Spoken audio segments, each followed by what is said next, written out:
Student welcome to my channel need for success. तो आज हम 11th क्लास का chapter body fluid and its circulation start करने वाले हैं, जिसका पहला टॉपिक है ब्लड।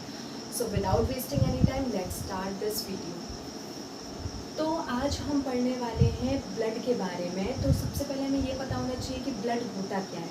ब्लड एक प्रकार का स्पेशल कनेक्टिव टिश्यू है। अब इसको कनेक्टिव टिश्यू क्यों बोला जाता है?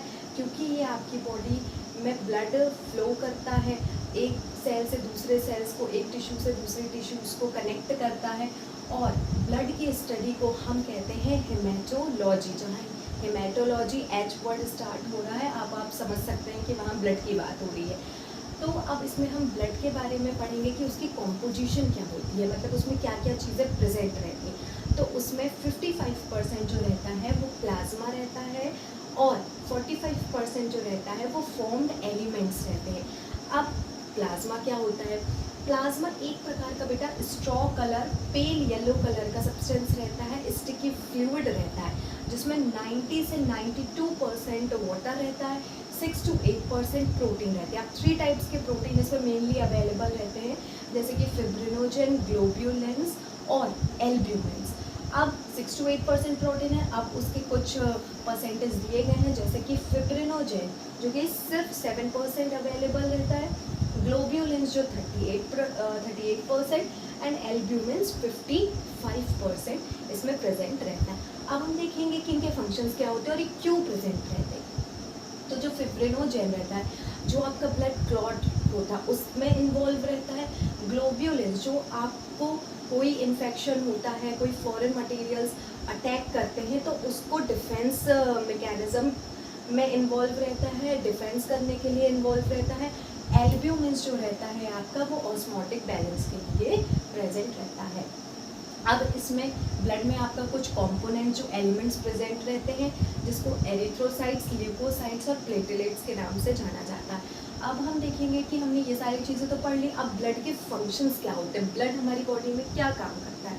तो जो O2 जो आप ऑक्सीजन को इनहेल करते हैं उसको डिलीवर करने का काम करता है to the cells of the body. आपका बॉडी का जो pH है उसको बैलेंस करने का काम करता है, मेंटेन करने का काम करता है और आपके टेम्परेचर को मेंटेन करता है। जो भी अगर फॉरेन सब्सटेंस अटैक कर रहे हैं आपकी बॉडी में तो वो प्रिवेंट करता है as a form of WBC, और उसके बाद ब्लड को क्लॉट होने में प्रिवेंट करता है।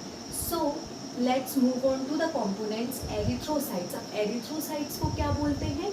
RBCs के नाम से जाना जाता है, जिसको रेड ब्लड सेल या रेड ब्लड कार्पल्स बोलते हैं। ठीक है, रेड ब्लड कार्पल्स रहती हैं वो हमारी बॉडी में सबसे ज़्यादा प्रेजेंट रहती हैं। And can you imagine 5 million से 5.5 मिलियंस की नंबर में प्रेजेंट रहती हैं। और ये इनकी जो लाइफ स्पेन रहती है वो 120 डेज रहती है। और इसमें हीमोग्लोबिन, आयरन कंटेनिंग, अब हीमोग्लोबिन क्या है? एक कॉम्प्लेक्स प्रोटीन है जो आपके RBCs में प्रेजेंट रहता है।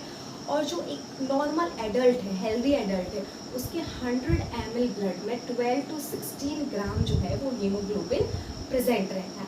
और हीमोग्लोबिन का फंक्शन क्या है? इसमें ये ऑक्सीजन बाइंडिंग कैपेसिटी रहती है। ठीक है, और उसके बाद की लाइफ स्पेन 120 डेज के बाद ख़त्म होती है। तो ये कहा जाता है स्प्लीन में जाके ये डिस्ट्रॉयड होता है। अब स्प्लीन क्या है? एक ऑर्गन है जो कि आपके लेफ्ट रिब केज में रहता है, जस्ट स्टमक के ऊपर। सेकेंड जो है इसके एलिमेंट, जो कि एलिमेंट से 45% ब्लड में प्रेजेंट रहते हैं। अब जो ल्यूकोसाइट्स की अगर मैं बात करूँ तो ल्यूकोसाइट्स को WBC मतलब वाइट ब्लड सेल्स या फिर वाइट ब्लड कार्पल्स भी बोला जाता है।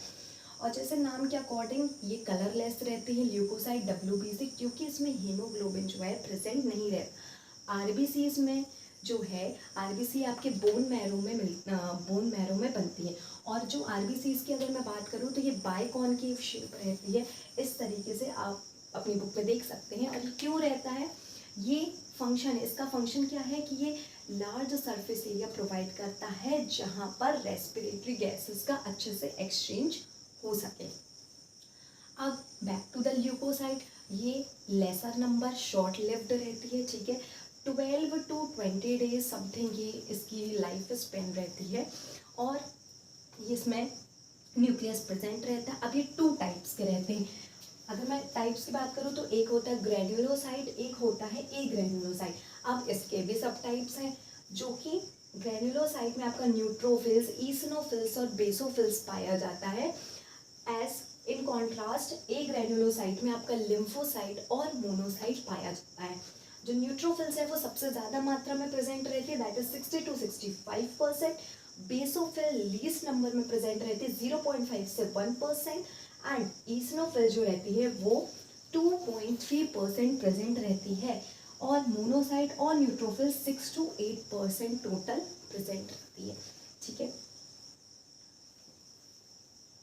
अब इसके हम कुछ फंक्शंस देख लेते हैं। न्यूट्रोफिल्स जो रहती है और मोनोसाइट जो रहते हैं वो फेगोसाइटिक सेल्स रहते हैं, जो भी फॉरेन ऑर्गेनिज्म रहते हैं उनके मैकेनिज्म में इन्वॉल्व रहते हैं। अब बेसोफिल क्या रहता है, कुछ ये केमिकल्स रिलीज करते हैं जैसे हेपेरिन, सेरोटोनिन, हिस्टेमाइन, और ये इन्फ्लेमेटरी रिएक्शंस में भी इन्वॉल्व रहता है। ईसिनोफिल जो रहता है ये आपके एलर्जिक रिएक्शंस में इन्वॉल्व रहता है और फंक्शंस को रेजिस्ट करता है। अब जो ल्यूकोसाइट है उस पर 20 से 25% B cell and T cells पाए जाते हैं, जो कि आपके डिफेंस मैकेनिज्म में इन्वॉल्व रहते हैं। नाउ लास्ट है एलिमेंट आपका प्लेटलेट्स, जिसको हम थ्रोम्बोसाइट्स कहते हैं।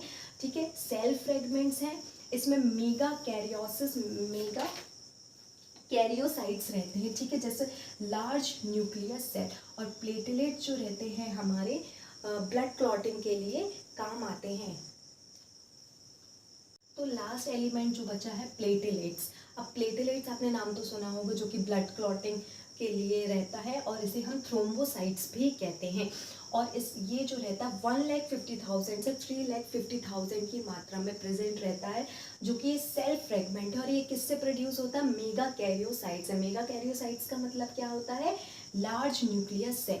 और अगर इनकी मात्रा में, इनकी अमाउंट में कमी आती है, रिडक्शन होता है, तो ये जो है ब्लड क्लॉटिंग को लीड करता है।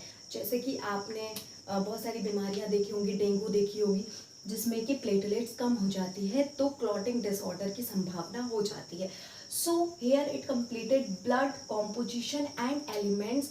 If you like this video, please like and share this awesome content, and for more biology concept please follow, please, and subscribe Need for Success.